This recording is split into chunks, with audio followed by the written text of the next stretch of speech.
Hello friends, welcome back to my channel, and if you're new here, welcome to my channel. My name's Bethany. I sell millions and millions and millions of dollars of real estate in the GTA, and today I'm going to go through the top 5 ways that sellers ruin their own listings. So let's get into it.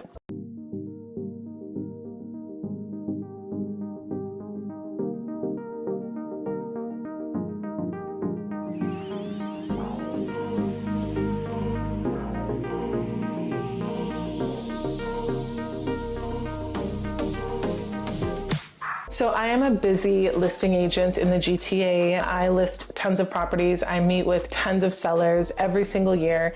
And these are the key things that I wanted to talk about today. There are really obvious common sense reasons, but then there's other ones that you may not have anticipated or thought about. And these are things that I discuss with my sellers on every single one of my listings. And I'm going to start off with showings. Okay, now when you are listing your property that you live in, it can be an incredibly uncomfortable experience. It is awful. Having people coming in and out of your home, complete strangers, coming in, touching your things, as much as they are told not to touch anything and as much as they are not allowed to touch anything, these things happen. I find that one of the worst things that you can do is not allow showings. Okay, I've worked with a multitude of sellers from all different walks of life, all different job backgrounds, everything from your regular 9-to-5 to professional figure skaters or pilots or pharmaceutical reps, everything. When a buyer wants to see your property and when they request to see it, because working with me, you have to make a formal request. We have to verify that there's an agent, that the agent is licensed. When that buyer sends that time, and we also block out certain times. It has to be between, I usually do from anywhere 10 a.m. and then ending by 8 p.m. Now, if a buyer, makes a request to show and see the property and a seller rejects that and says, you know what, I want you to come back on another day, I never ever see the buyer come back on another day. Most of the time, the buyer is just completely turned off and they go somewhere else. And I say this even in our market where we have a lack of inventory and there's not a lot of homes to choose from. Generally, it's very rare that I see a buyer double back and actually want to come to a property. So when a seller rejects a showing request, that is the ultimate no-no. If you are going to go through all that trouble of prepping your home to list, getting it up on the market, hiring a real estate agent, when you get that showing request, now it's go time. Matter of fact, my sellers who have been able to sell over asking and make the most return on their properties are my sellers who have allowed every single showing request. I had a property that I listed and sold this year in 2024, and we had 40 offers on that property. I think it was about 70 to 80 showings that took place. My sellers had a window of 30 minutes to an hour every single day that I blocked off where they could come into the property without any showings going on.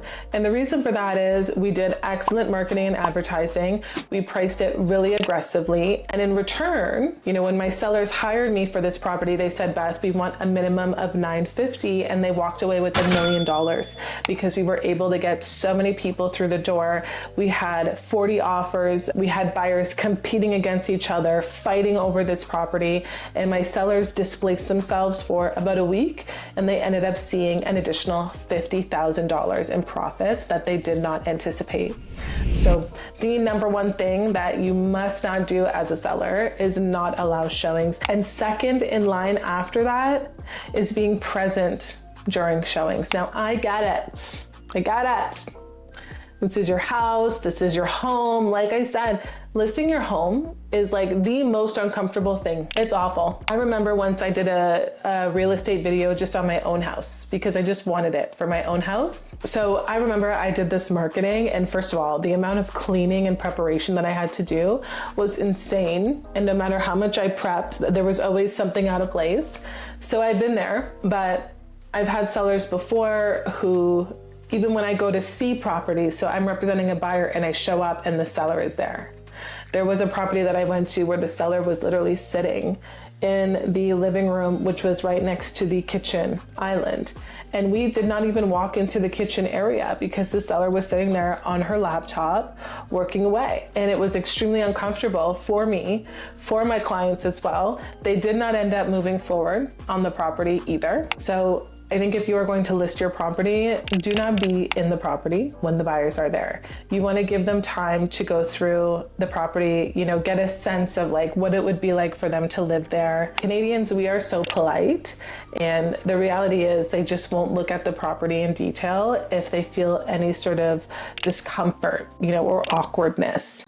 So second in line to that is when sellers demand to be present during showings.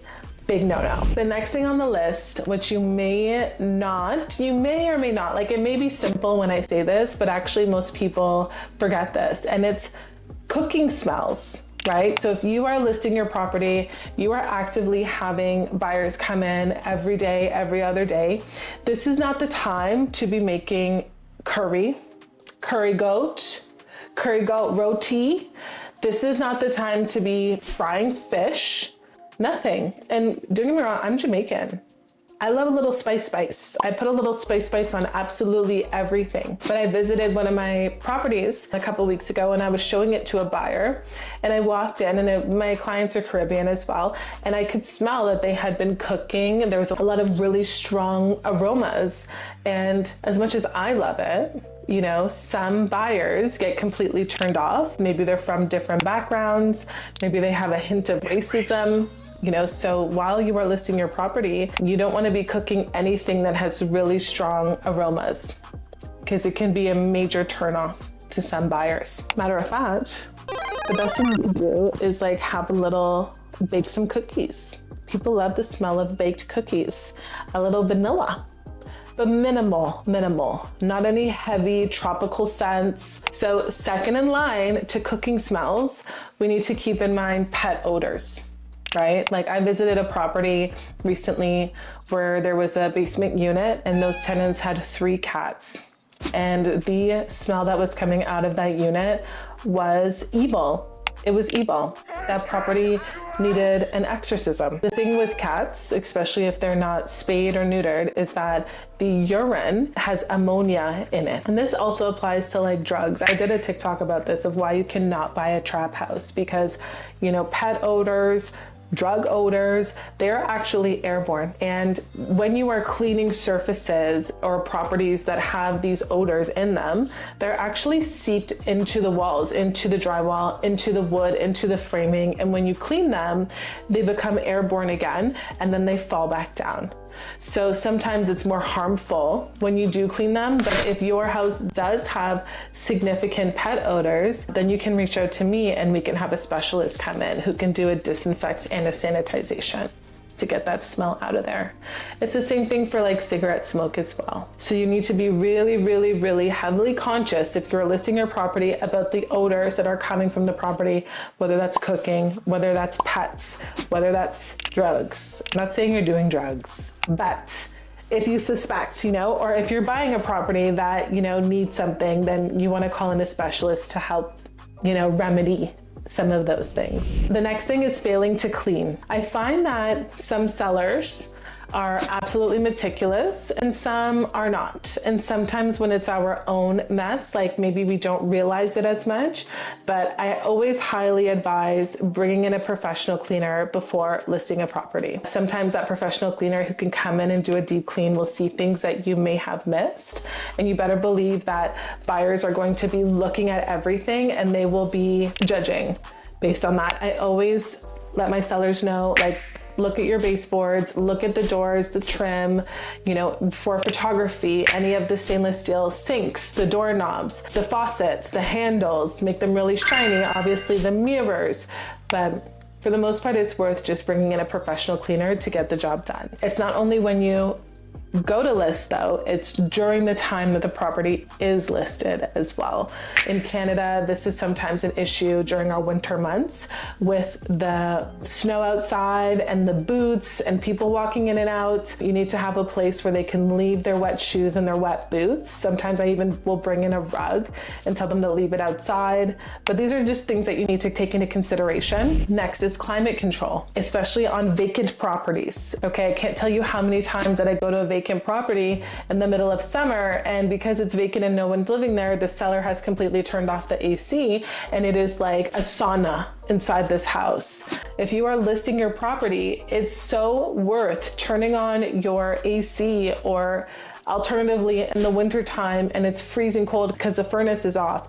It is so worth paying that little extra bit in utilities to have your HVAC running. It is so worth it. And then last but not least, I cannot make a video about what sellers do to ruin their own listings without touching on overpricing. Okay, overpricing is the worst thing that you can do when you are listing your property.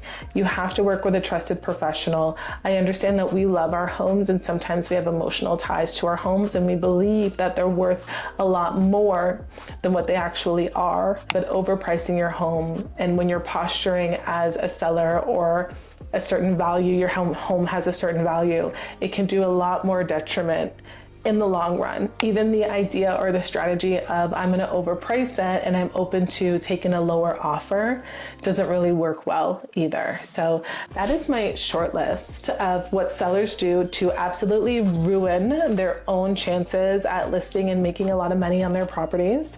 If you like this video, please like and subscribe. And if there's any other topics that you want me to touch on, just leave them in the comments. But otherwise, thank you for watching.